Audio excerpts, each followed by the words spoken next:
The night sky over Earth was quiet at first. Stars shone like tiny fires across the dark sea of space. People in cities looked up, not knowing that history was about to change. Then, without warning, strange lights appeared far beyond the moon. At first, they looked like stars moving in a straight line. Soon, they grew brighter and larger until even children could see them with their eyes. In every country, leaders gathered in great halls, trying to understand what was happening. Space agencies sent out messages, hoping for answers. Satellites caught clear images. The lights were not meteors, not natural. They were ships, hundreds of them, shaped like towers made of silver and glass. They moved together in perfect order, like a single thought guiding them. Fear spread quickly. News screens showed the giant fleet entering the solar system. The ships passed Mars in only a few hours, glowing with a light that looked alive. Some believed this was the end of Earth. Others prayed it was the beginning of something new. Military bases around the world went on high alert. Fleets of human warships took position near Earth's orbit. Fighters were launched, weapons charged, and satellites prepared to defend the planet. Yet deep inside, the commanders knew the truth. The alien fleet was far beyond human power. One ship was the size of a city. 100 ships together were like a wall of metal stretching across the stars. Still, Earth did not surrender. Humanity had faced storms, disasters, and wars. They would not fall without trying. Orders were given to prepare for the worst. Then, something strange happened. A signal reached Earth. It was not a threat. It was not a demand for surrender. It was a simple message, spoken in a voice that carried both strength and calm. The voice said, "We come from far beyond. We seek not your armies or your rulers. We seek one human to meet our queen." The world froze. One human? Not a government, not a council, not even a general. Just one human. The message repeated again and again, in every language known to Earth. It was clear that the aliens had studied humans long before arriving. They wanted no war, at least not yet. They wanted a meeting. Confusion filled every corner of Earth. Why would a queen from such a mighty empire want a single human?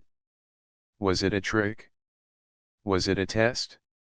In the great halls of power, arguments began. Some leaders shouted that this was a trap. Others said it was a chance to avoid war. Some demanded that only the strongest soldier should go. Others believed a wise thinker should represent humanity. The debate grew heated. Time was short. The fleet was still moving closer. Far away, ordinary people watched the sky. Families gathered on rooftops, pointing at the lights above the horizon. Farmers in their fields stopped work and stared at the strange glow that seemed to breathe in the night sky.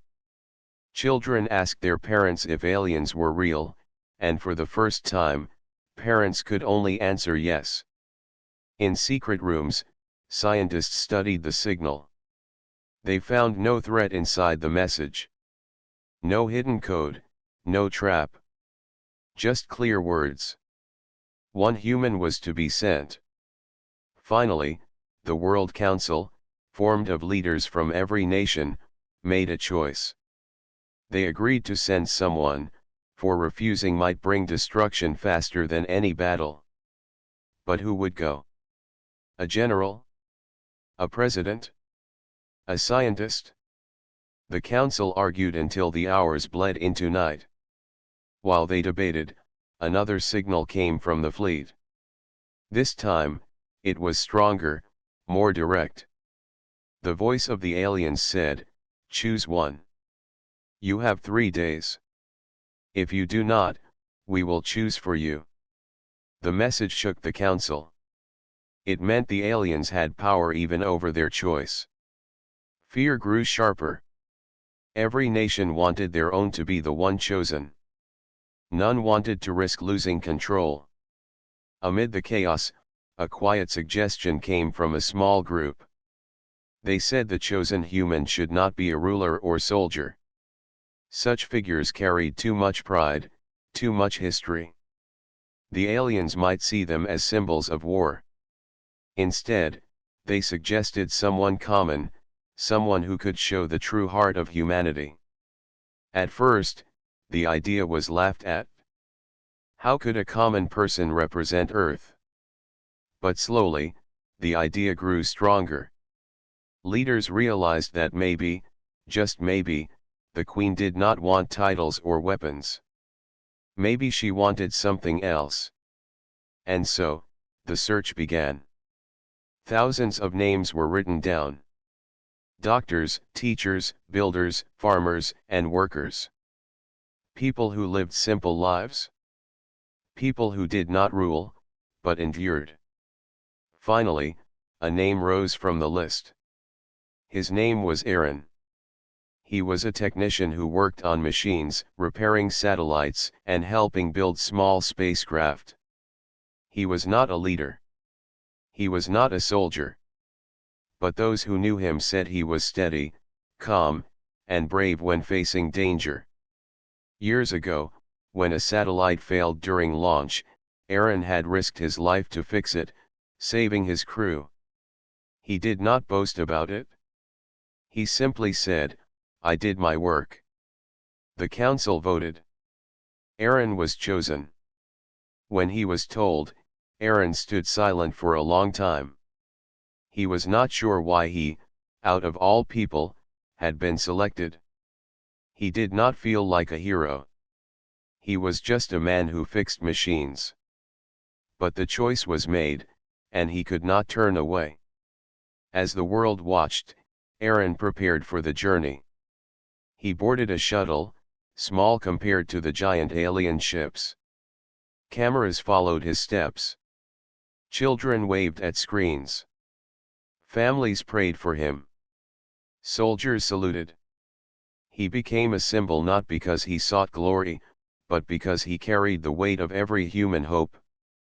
The shuttle rose into the sky, fire streaming beneath it. The world held its breath. Aaron was carried into space, toward the fleet of silver towers that waited beyond the moon. For the first time in history, one human was about to stand before a queen of another world. No one knew what would happen next. But all knew one thing. Humanity would not be forgotten. The shuttle carrying Aaron drifted through space, moving closer to the alien fleet. But before that moment, before Aaron's journey truly began, the World Council had faced the hardest decision in history. They had been given only 3 days, and every hour felt heavy with fear. The council hall was a wide circle of shining glass and steel, built in the heart of a neutral city where no nation claimed power. Inside it, leaders from across Earth gathered. The air was tense.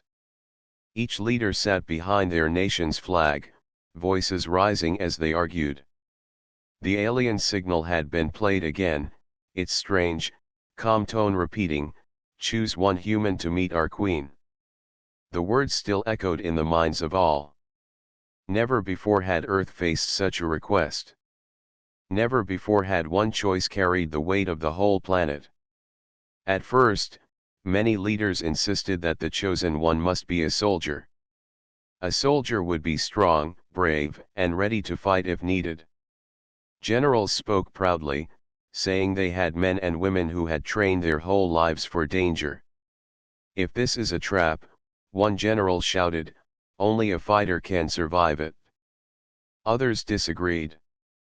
They believed a scientist should go instead. A scientist could think quickly, could learn the alien ways, and could show humanity's intelligence. "We must show them our minds, not our weapons," a professor argued, his voice shaking with passion. Then came another group, who believed a politician should go. They said only a leader could speak for Earth, only someone used to guiding nations could face a queen. But this idea made others angry.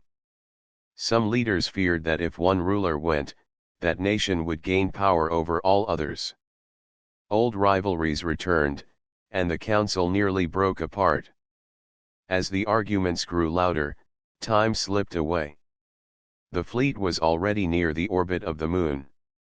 Satellites sent new images of the alien ships. They shone like living crystals, each one a tower stretching across the dark sky. People on Earth watched in both awe and terror. Outside the council, ordinary people also spoke of the choice. In markets, in homes, in schools, everywhere the same question was asked: who should go? Some dreamed that a hero would rise. Others feared that no one could face the queen and live. On the second day, the council was still divided. Hours passed in endless debate. Then, a quiet voice spoke. It was a representative from a small nation, one that rarely carried weight in such great meetings. He stood and said, "Perhaps we are looking in the wrong place. Perhaps the queen does not want a general, or a scientist, or a ruler. Perhaps she wants something different. Perhaps she wants a human, not a symbol." At first, many laughed. But the man continued, calm and steady. "Think about her words. She asked for one human, not for one army or one nation. Maybe she wishes to see the heart of our people, not the pride of our leaders." The idea spread like a spark in dry grass. Soon others began to nod. Some leaders still fought the thought, but slowly, the council opened to it. If they sent a soldier, the aliens might see only war. If they sent a ruler, the aliens might see only ambition. If they sent a scientist, the aliens might see only knowledge. But if they sent a common person, the aliens might see humanity itself. The debate changed. Now the council began to ask what kind of person could stand for all humans. A doctor who saved lives? A farmer who worked the soil? A teacher who guided the young? Thousands of names were brought forward. Every nation wanted to offer someone. Lists grew long, but the clock kept ticking. By the third day, the council was desperate. The alien message returned once more, sharper this time. "Choose one. If you do not, we will choose for you." The hall went silent as the words ended. Everyone knew the aliens were watching and waiting. They could not delay any longer. In that silence, a small group of council members spoke together. They had searched through names of workers in space programs. Among those names was Aaron, a technician who repaired machines in orbit. He had no great titles. He was not famous. He was not rich. But his record showed something rare. Years earlier, when a satellite had nearly exploded during a mission, Aaron had stayed calm. While others panicked, he guided the repair with steady hands, risking his life in the process. His action had saved not just the machine, but also the lives of his crew. Yet after it was done, he did not ask for medals or glory. When asked why he did it, he simply said, "I was doing my work." That answer struck the council deeply. Here was a man who did not seek power or pride. Here was a man who stood firm when danger rose. He was not a symbol of war, nor a symbol of politics. He was simply human. The vote was taken. The decision was clear. Aaron would go. When the choice was announced, the world reacted with surprise. Many expected a great leader or warrior. Instead, they were given a technician, a man known only to those who worked beside him. Some mocked the decision. Others feared it was weakness. But many more saw something different. They saw hope. If even a simple man could stand before a queen from the stars, then perhaps humanity itself could stand proud. Aaron himself was quiet when told. At first, he thought it was a mistake. He looked at the officials who came to his small home and said, "Why me? I am no leader." But they answered, "Because you are not a leader. You are human." That is what she asked for. His family wept, both proud and afraid. His neighbors gathered, some cheering, some uncertain. Aaron packed little, for he owned little. He carried no weapon, no crown, no grand suit. Only a plain uniform and a calm heart. The day of departure came quickly. A shuttle waited on the launch pad, gleaming in the sunlight. Soldiers stood guard, scientists checked systems, and cameras from every nation recorded each moment. Aaron walked slowly toward the shuttle, his face calm though his heart carried the weight of all Earth. Children watching on screens waved to him. People across the planet stopped their work to see him take each step. For the first time, the world was united in a single breath. As Aaron climbed into the shuttle, the engines roared to life. The ground shook, flames burst downward, and the ship rose into the sky. Higher and higher it climbed, leaving Earth behind. Clouds fell away, the blue sky turned black, and stars filled his view. Ahead, the alien fleet waited like a wall of silver fire.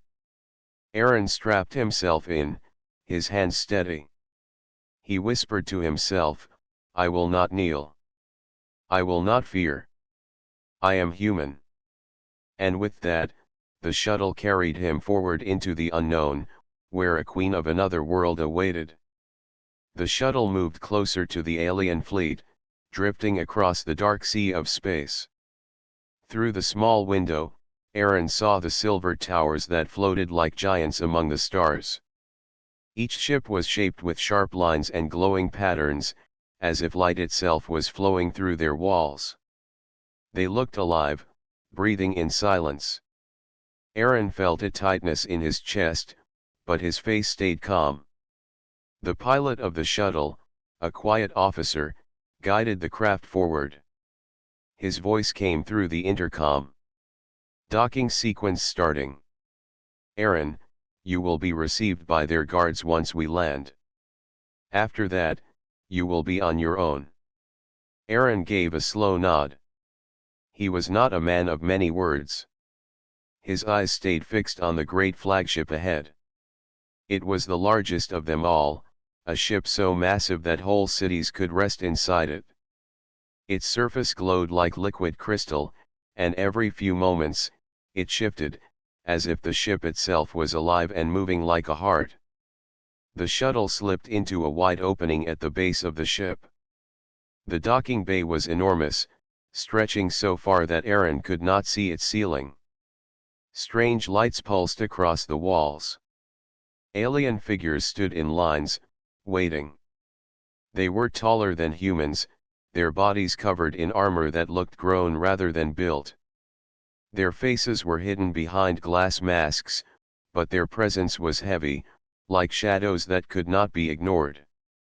The shuttle touched down with a soft tremor. The door opened slowly, and a voice spoke in clear tones, "Human, step forward." Aaron stood, his hands steady at his side. He walked down the ramp into the bay.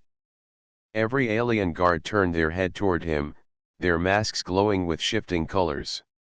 He felt their eyes on him, sharp and searching. Still, he did not bow, and he did not hurry. His steps were calm, his shoulders straight. One guard moved ahead, carrying a long staff that glowed at the top. Without speaking, the guard turned and began to walk. Aaron followed. The path led through a wide corridor, its walls made of glass that held rivers of light flowing inside. The air hummed with a sound like deep music. Aaron kept his breath steady, his heart beating hard but controlled. They passed other halls, where alien figures worked at strange devices. Some turned to look at him, their eyes wide with curiosity. Others ignored him, focused on tasks that seemed beyond human knowledge. Aaron felt the weight of being the only human here, a single figure among an empire of giants. Finally, the guards led him into a vast chamber. It was a throne room, unlike anything Aaron had ever imagined. The walls rose high, shaped like curved glass towers, glowing with colors that shifted like the sea. At the center of the chamber stood a throne, made not of stone or metal but of flowing silver that moved slowly, as if alive. Upon the throne sat the queen. She was taller than her guards, her form both graceful and powerful. Her skin shone faintly, like pearl under moonlight.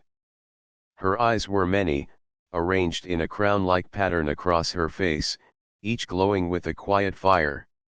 She wore no crown of gold or jewels.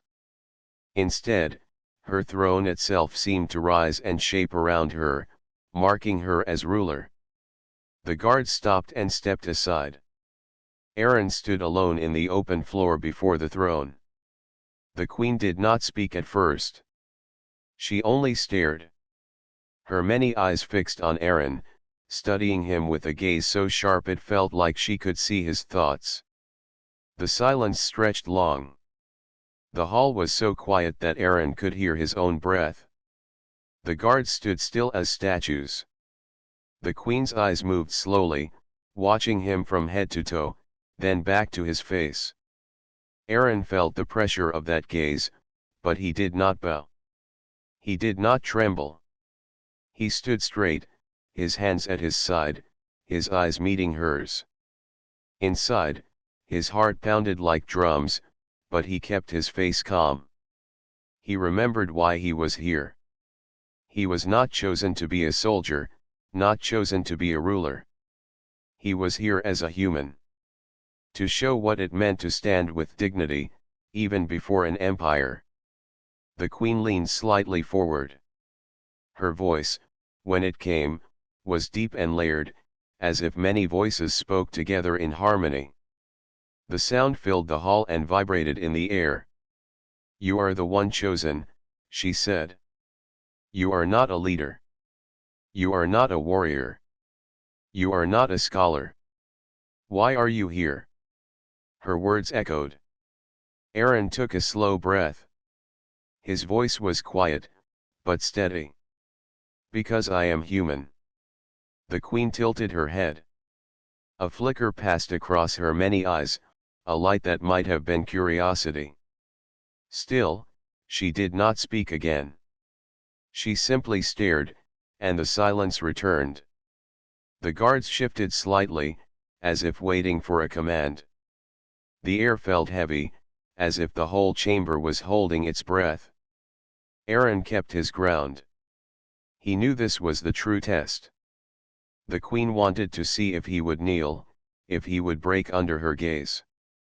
Minute after minute passed. Aaron's legs grew tired, but he did not move. His eyes stayed forward, his body upright. The silence stretched so long that it felt like time itself had slowed. At last, the queen raised one hand, graceful yet powerful. She waved slightly, and the guards stepped back further, leaving more space between Aaron and the throne. She leaned back again, her gaze still fixed on him. "You stand," she said, her voice deep once more. "You do not kneel. You do not speak many words. You are small, yet you do not tremble. This is unusual." Her eyes glowed brighter for a moment, then dimmed. She lifted her hand again, and a second door opened on the far side of the chamber. A figure stepped forward, covered in metal plates, carrying weapons that shimmered with blue light. The queen spoke again.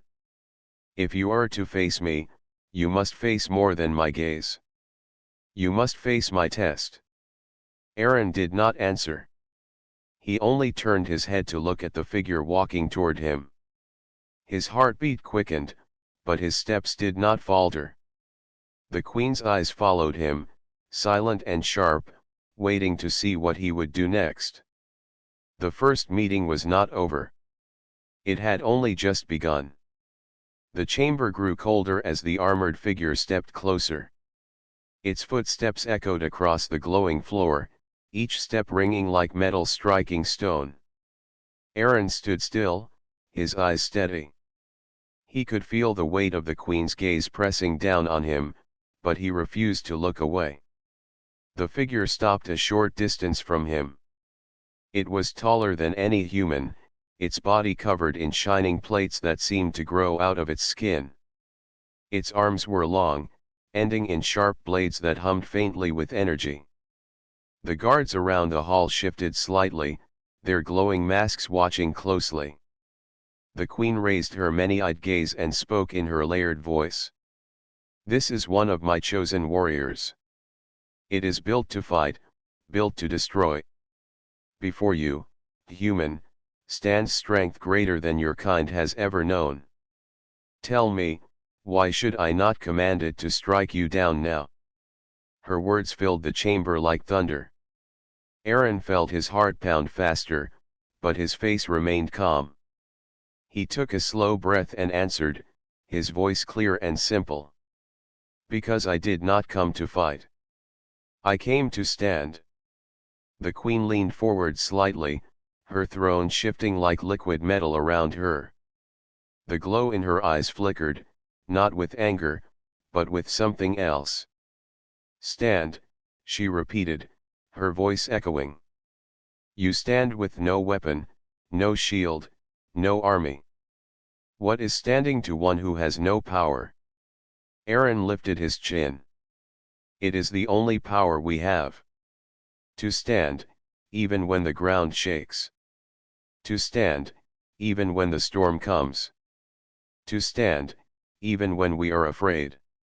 That is being human." The hall fell silent. The queen's many eyes blinked slowly. The guards did not move. The armored warrior stood ready, but did not strike. The queen's voice softened, though it still carried the weight of command. "Humans are young among the stars. You build small ships. You have short lives. You fight among yourselves. Many empires stronger than you have bowed to me. Why not you? Why do your people not kneel?" Her question rolled through the air, heavy and sharp. Aaron knew the moment was important. He chose his words with care, speaking not as a leader or soldier, but as a man. "We do not kneel because we are not made to kneel," he said. "We are small, yes. We are weak compared to your power, yes. But we are many, and together we rise when one falls. We have faced storms, hunger, fire, and war.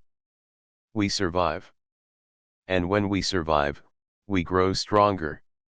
That is why we do not kneel." For the first time, the queen leaned back. Her throne pulsed faintly, shifting as if reacting to her thoughts. She studied Aaron with all her eyes, searching his face for fear or pride. She found neither. "You speak of survival," she said at last. "You speak of rising together. But what if survival is not enough? What if I ask more? What if I ask why your kind reaches for the stars at all, when so many worlds before you have chosen to hide under their skies?" Aaron's voice stayed calm. "Because we are not meant to hide.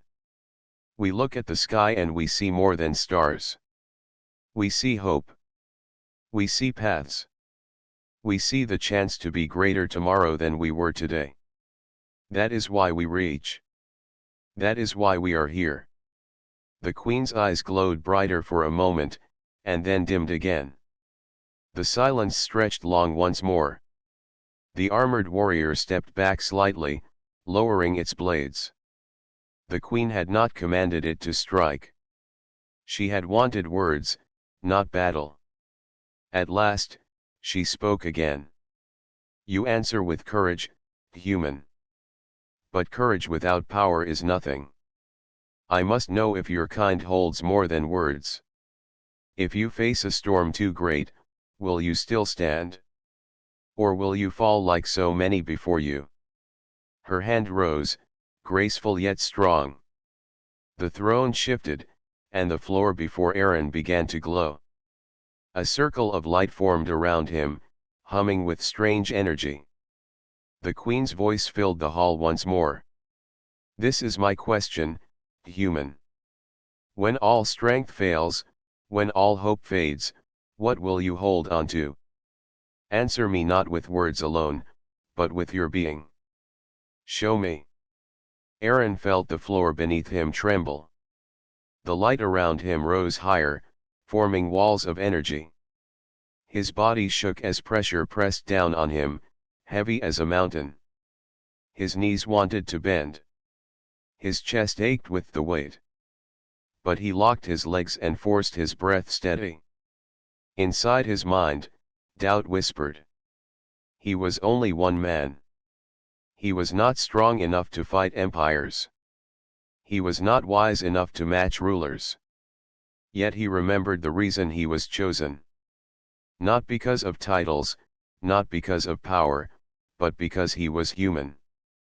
He thought of Earth. He thought of children who laughed under blue skies, of farmers who bent their backs over the soil, of builders who raised walls with bare hands. He thought of storms faced, of fires endured, of lives rebuilt after ruin. Humanity had always stood. Humanity had always endured. And so, Aaron straightened his back. His face stayed calm. His voice came, low but steady. We hold on to each other. That is the answer. When hope fades, when strength fails, we still have each other. That is why we stand. That is why we do not fall. The glowing walls shook, then faded away. The pressure lifted. Aaron stood unharmed, still tall, still calm. The queen's eyes widened slightly. Her many pupils glimmered with faint light. For the first time, her voice carried a hint of something strange, something soft. Together, she repeated. The armored warrior stepped back fully, its weapons dimming. The guards did not move, but the tension in the hall lessened. The queen leaned forward again, her voice deeper now. You have answered my question, human. You have shown me more than I expected. You do not kneel, even when pressed by my power. You do not hide, even when faced with my warrior. You stand. And you speak of unity, of hope, of reaching beyond. She paused, her many eyes fixed on him. Perhaps there is more to your kind than I believed. The silence returned, but it was no longer heavy with threat. It was heavy with thought. The queen studied Aaron in a way that felt different now, as if she was searching for something she had not seen before. And though the chamber remained silent, though the test was not yet over, Aaron knew he had planted something within her. A question, a seed, a doubt. Something that might change everything. The queen had asked why humans did not kneel. Aaron had given the answer. And for the first time, the queen seemed unsure. The queen sat in silence, her many glowing eyes fixed on Aaron. Her throne shifted like liquid silver around her, responding to her thoughts. The guards in their tall armor did not move. The air in the chamber grew heavy again, as if the walls themselves were waiting for her command. At last, her layered voice filled the hall. You speak of unity, human. You speak of standing when all else falls. But words are light, and light fades. I must see more. You will face my test. From the far side of the chamber, a deep rumble echoed. A large gate opened, and a figure stepped out. It was not alive in the way the guards were. It was a machine, built of dark metal, its body heavy with sharp edges. Its arms were thick, ending in glowing claws. Its head had no face, only a single red eye that pulsed with cold light. Each step it took shook the floor beneath it. The queen lifted one hand toward the machine. "This is my war construct," she said. "It was designed to defeat armies, to crush those who resist. No flesh has ever bested it. Yet I give you no weapon, no armor.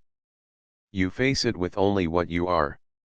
Show me, human, if your kind holds more than words." The machine stopped at the center of the chamber, standing tall like a tower of steel. Its claws opened and closed with sharp clicks. The red eye glowed brighter, locking onto Aaron. Aaron felt his chest tighten. The weight of the moment pressed down on him. He was only a technician. He had repaired satellites, fixed engines, kept machines alive. Never had he faced a monster built to destroy. But he did not let fear show. His face remained calm, his shoulders straight. He whispered to himself, "I am human. I will not kneel." The queen lowered her hand. The machine lunged forward. Its steps thundered across the glowing floor. The claws swung in a wide arc, slicing the air with deadly force. Aaron moved quickly, rolling aside just as the claws struck the ground, leaving cracks across the crystal-like floor. He rose to his feet, his eyes scanning the machine. It was massive, too strong to fight head-on. He could not match its power. But he remembered his work, his life among machines. Every machine, no matter how strong, carried weakness. Every system had a fault. His task was to find it. The machine turned, its red eye locking on him again. It lunged once more, claws slicing downward. Aaron ran, his boots striking hard against the glowing surface. He darted between the arcs of its strikes, each blow missing him by a breath. Sparks flew where the claws struck. The guards watched silently, their glowing masks unreadable. The queen did not move, but her eyes followed him closely. Aaron studied the machine's movement. Its arms were heavy, its steps loud. It was powerful but not quick. Its red eye glowed brighter each time it prepared to strike. Perhaps the eye was its core, or perhaps it was only a tool. Aaron could not know yet. He dodged another swing, his breath sharp but steady. He moved closer, watching the joints where the metal plates connected. He saw cables, faint and glowing, moving under the armor. That was it. Machines lived through their wires and energy. If he could strike the right point, he could break it. The machine turned again, raising its claws high. Aaron ran forward, closer instead of away. The claws came down like falling blades. At the last moment, he rolled under the machine, sliding across the floor. He saw the glowing cables again, just behind its leg joints. He grabbed a shard of broken crystal from the floor, sharp enough to cut. As he passed under the machine, he slashed at the cable. Sparks burst out, and the machine staggered, one leg trembling. Aaron rolled clear as the machine roared, its red eye flashing with anger. Its movements grew wilder, faster now. It swung both claws at once, smashing the floor and sending shards flying. Aaron ducked behind a fallen piece of glowing stone, his chest heaving. The queen leaned forward slightly, her throne shifting. Her voice carried through the hall. "You use not strength, but thought. You do not strike with power, but with care. This is unusual." Aaron stepped out from cover, his eyes locked on the machine.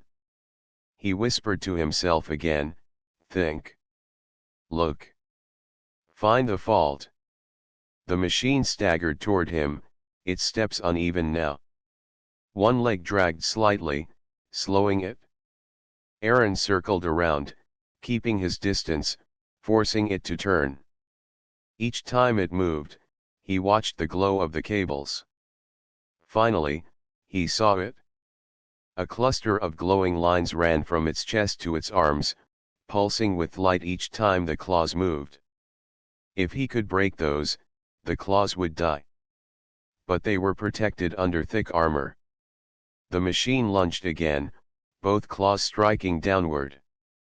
Aaron ran straight toward it, his eyes fixed on the chest. At the last second, he leapt onto its arm, grabbing hold of a sharp edge. The metal tore at his hands, but he held tight. The machine lifted its arm, trying to throw him off. Aaron climbed, his breath hard, his muscles burning. The red eye flashed bright, the machine twisting violently. But Aaron reached the chest and drove the shard of crystal into the glowing cluster of cables. Sparks exploded in every direction. The claws froze mid-swing, their glow fading. The machine shook, then fell backward, crashing against the floor with a thunderous sound. The hall went silent. Aaron stood on the fallen machine, his chest heaving, his face still calm. He dropped the broken shard and stepped down. His hands were cut, but he did not show pain. The queen's many eyes glowed brighter, her throne shifting with slow waves. She raised her voice, deep and layered. You have done what none have done before. You have faced my war construct without weapon, without army, and you have broken it. The guards shifted slightly, as if surprised. The armored warrior who had stood earlier lowered its head, as though in respect. Aaron stood tall, his voice steady though his breath was heavy. I am human. We may not match your strength, but we learn. We see. We endure.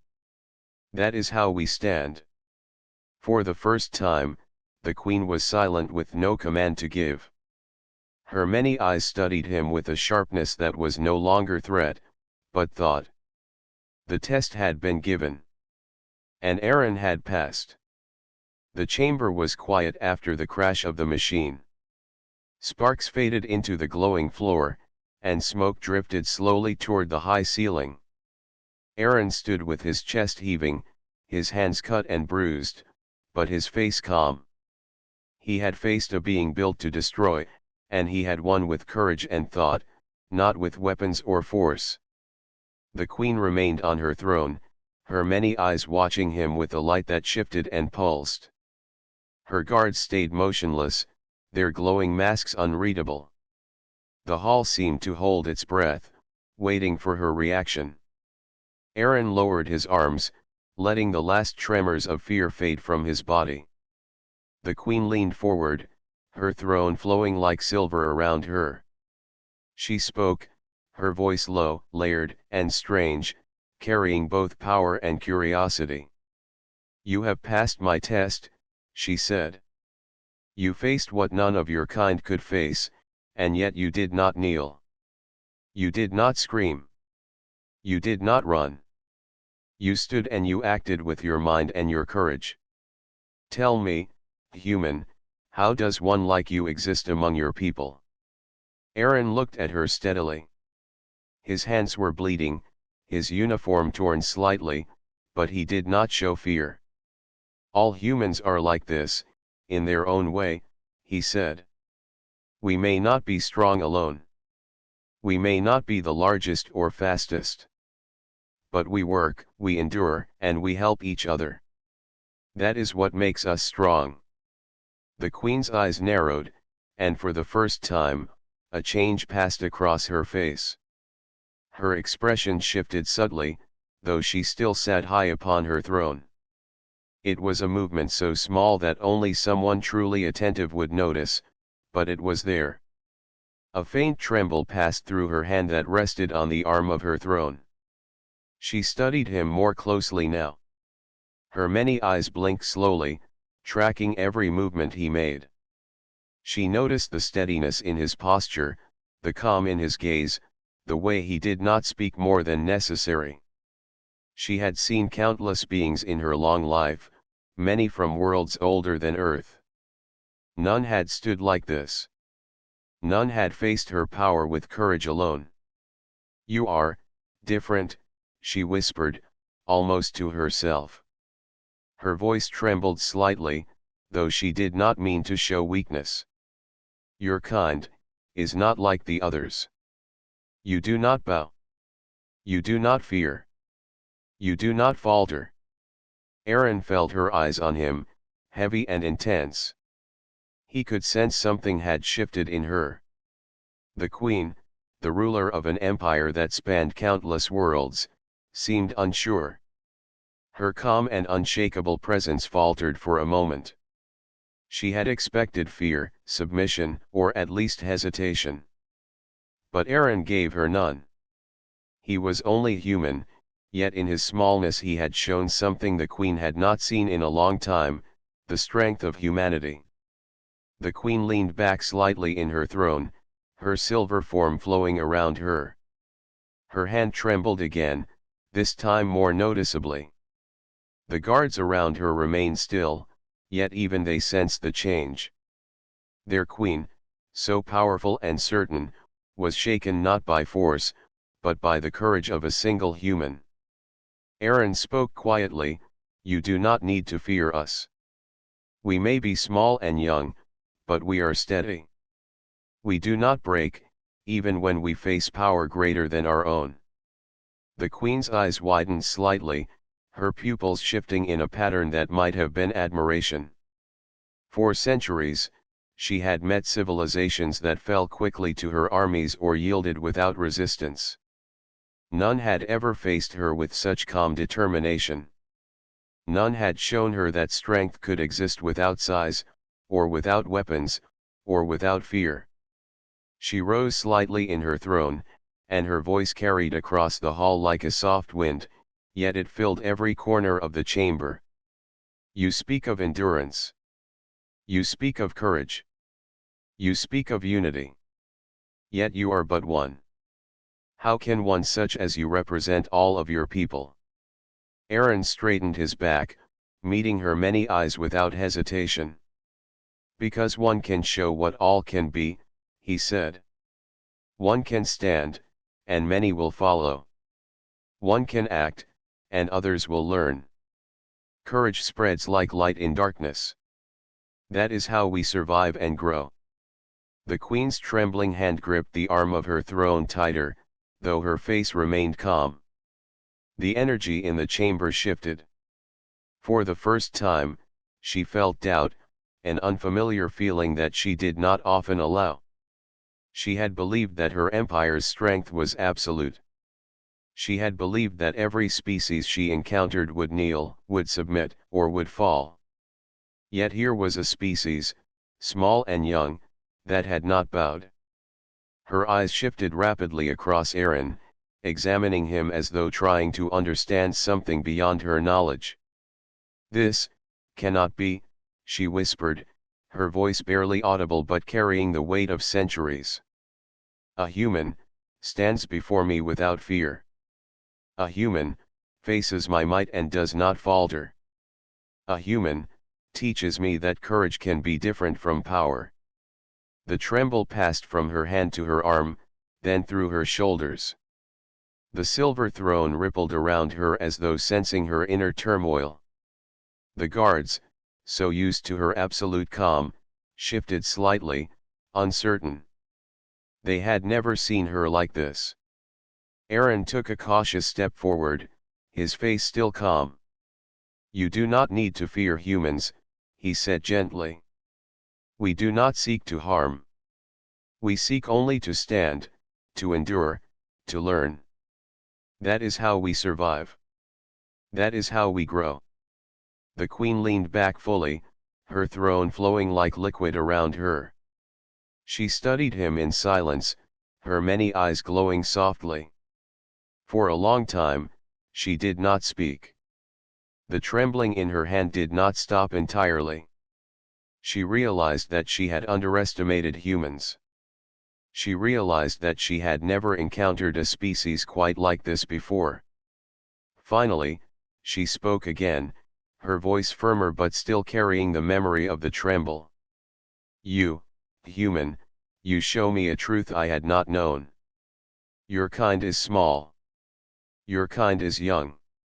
Yet your kind is unbroken. I see it now. I see the strength that does not come from power, but from endurance. From courage.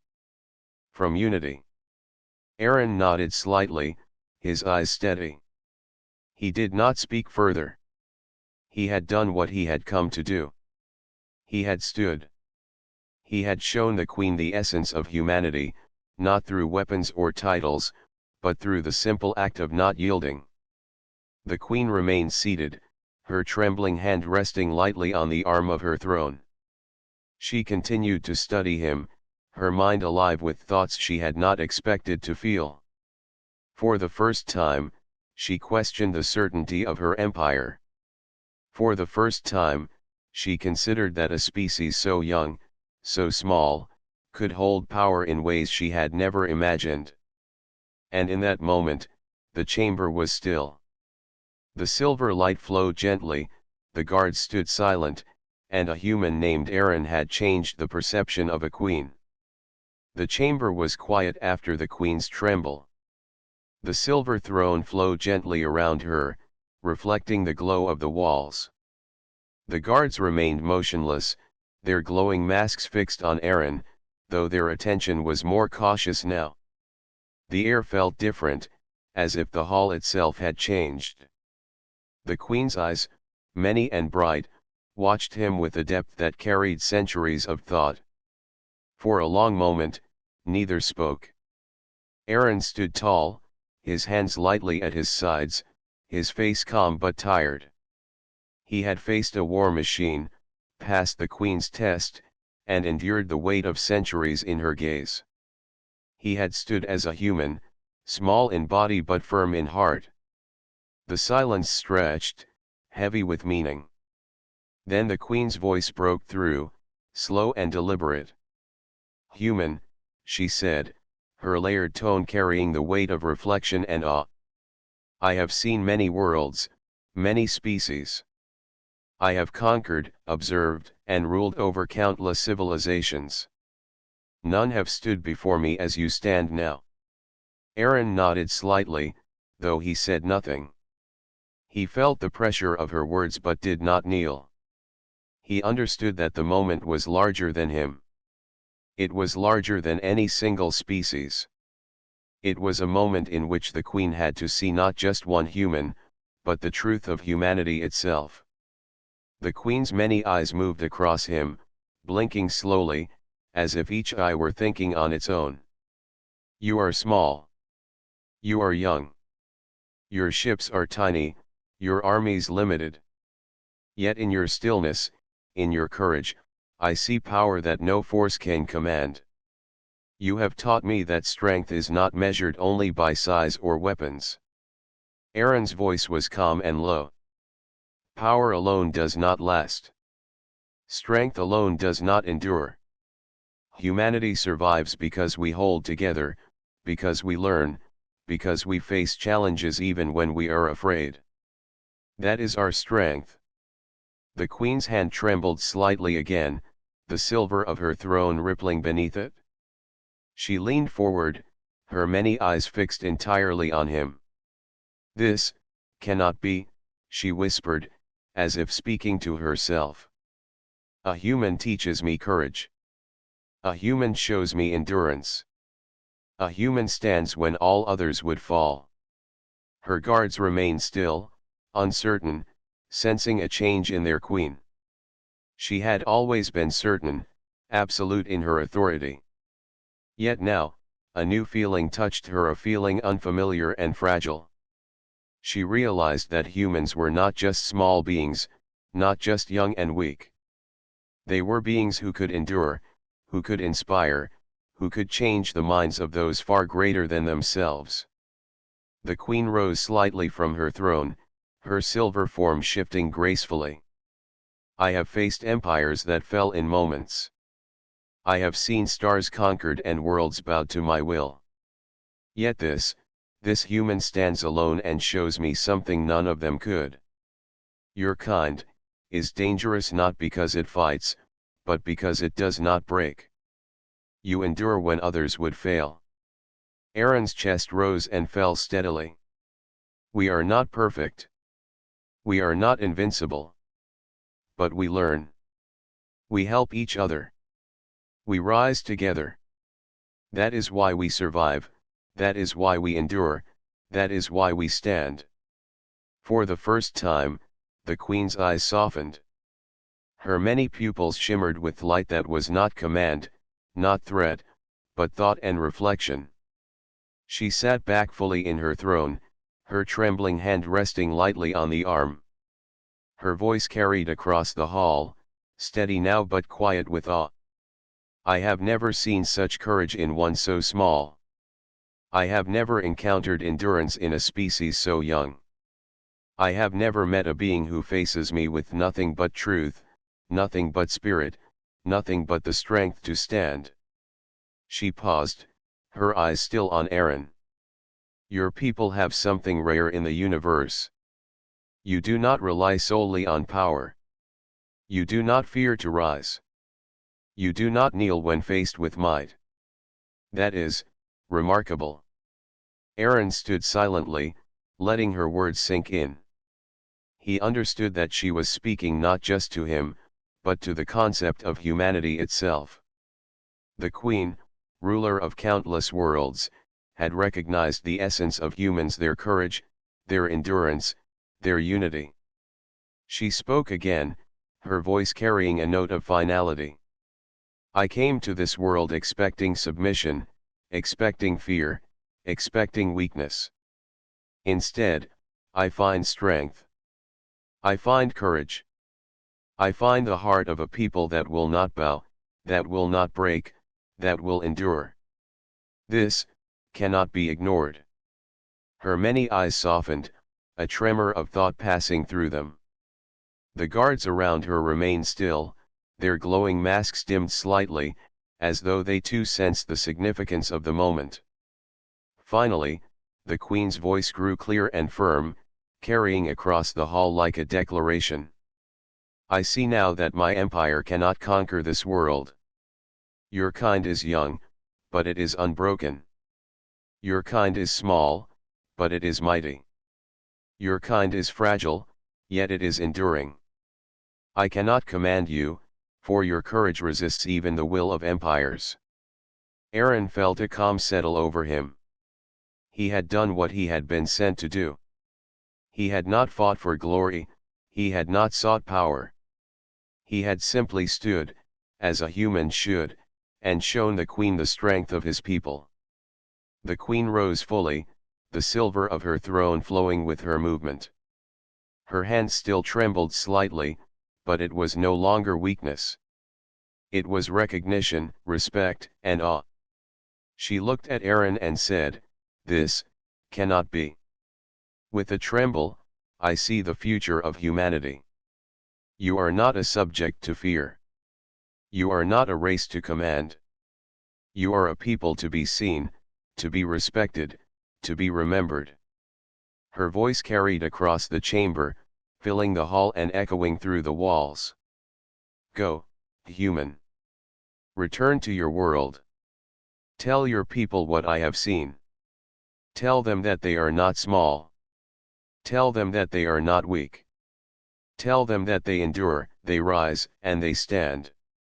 You have changed my perception. You have changed my empire. You have changed me. Aaron nodded slightly, his face calm. He did not speak. He had no need to. The Queen's words were clear. Earth would not be conquered. Humanity would remain free, proud, and strong. He turned slowly, walking back through the chamber, past the guards and the fallen war machine. The Queen's gaze followed him, unwavering, a mix of curiosity and newfound respect in her many eyes. He felt no fear. He felt only purpose. As he approached the shuttle that would return him to Earth, the Queen spoke one last time, her voice carrying both warmth and command.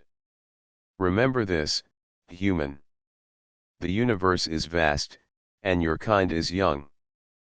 But if you continue to stand, to endure, and to unite, nothing can break you. You have taught me a lesson no empire could. That is the power of humanity. Aaron stepped into the shuttle, his heart steady. He looked once at the silver towers and the glowing throne before him. The Queen's many eyes followed him, still searching, still thoughtful. Then the shuttle lifted, carrying him away from the alien fleet and back toward Earth. The stars stretched before him, infinite and bright. He thought of the people who waited, of the children who dreamed, of the families who hoped. And he smiled, quietly, knowing that he had stood not just for himself, but for all humanity. The Queen remained in her throne, her hands still trembling slightly. But this time, it was not fear or doubt. It was awe. She had seen something she had never known. She had met a human who could teach even a queen the true meaning of courage, endurance, and hope. And in that moment, the universe seemed a little smaller, a little brighter, because a human had stood.